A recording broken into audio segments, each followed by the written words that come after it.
le duc de Cambridge a appelé à placer les jeunes Britanniques au centre de la reprise post-pandémique alors que les inquiétudes grandissent face aux retombées de la crise. Le Diana Award, est l'association caritative créée à la mémoire de sa mère, a averti que l'impact de la pandémie sur la santé mentale et les inégalités sociales a été ressenti le plus durement par les jeunes. Maintenant, William a soutenu son nouveau plan quinquennal d'aide. Il a déclaré: « Le monde a considérablement changé au cours des 20 années qui se sont écoulées depuis la création du Diana Award, mais des défis subsistent et un changement urgent est nécessaire pour que les jeunes héritent d'un monde dont nous pouvons être fiers. » L'association caritative, fondée en 1999 en héritage de la conviction de Diana, princesse de Galles, que les jeunes ont le pouvoir de changer le monde pour le mieux, vise à renforcer la position des jeunes dans notre société et à leur donner une place à la table. Dans les discussions sur l'avenir du pays, il avertit qu'une génération affligée d'anxiété et d'autres problèmes de santé mentale a vu son éducation interrompue, ses perspectives de carrière entravées et ses chances de conserver un emploi et de posséder sa propre maison endommagée.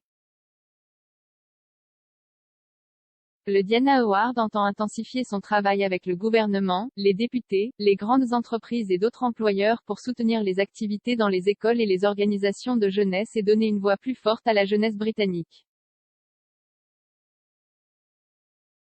Dans son plan quinquennal, intitulé Future Forward, l'association caritative s'est engagée à utiliser le mentorat pour mieux préparer les jeunes au monde du travail et développer leur confiance et leur résilience. Il a également déclaré qu'il ferait campagne pour des changements de politique afin de réduire les inégalités pour les jeunes issus de milieux défavorisés. Dans un avant-propos du plan, William a déclaré: « La vie de milliers de jeunes a été touchée par la pandémie mondiale, avec des études interrompues, des opportunités de travail perturbées et des liens sociaux tendus. Pourtant, beaucoup de jeunes que j'ai eu la chance de rencontrer au cours de l'année dernière ont fait preuve d'une passion et d'un engagement énorme pour aider leur communauté à se rétablir et à se reconstruire, et au-delà, ils travaillent dur pour lutter contre les inégalités sociales et l'injustice qu'ils voient. » Dans le monde qui les entoure, il a déclaré que des organisations comme le Diana Award n'avaient jamais été aussi importantes pour nourrir le talent des jeunes et travailler avec eux pour apporter des améliorations et s'assurer qu'il ait une place à la table. L'association a noté que 4,3 millions d'enfants vivaient dans la pauvreté au Royaume-Uni en mars 2020, lorsque la pandémie a frappé.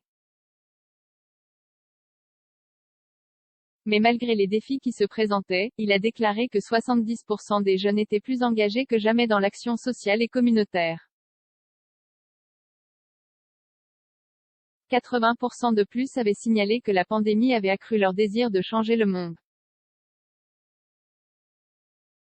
Il a cité des recherches menées pour le prix du Duc d'Édimbourg, qui ont révélé en juin de cette année que 39% des jeunes ont déclaré qu'ils s'étaient davantage intéressés à la politique depuis mars de l'année dernière.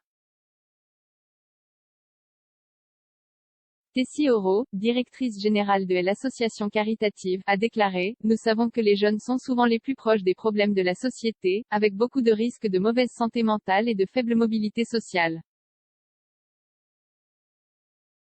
Dans l'ombre de la pandémie, nous devons agir maintenant. Qui de mieux que les jeunes pour mener ce changement ? » Certains de ceux qui ont bénéficié de programmes gérés par l'association caritative dans le monde ont ajouté leur voix au rapport, disant ce qu'ils espéraient réaliser d'ici 2026. Lydia Alty, 16 ans, de Chalfont-Saint-Peter, Bucks, qui siège au conseil des administrations de l'Organisation caritative pour la lutte contre l'intimidation, a déclaré qu'elle voulait s'assurer que les personnes qui prennent nos décisions entendent les jeunes.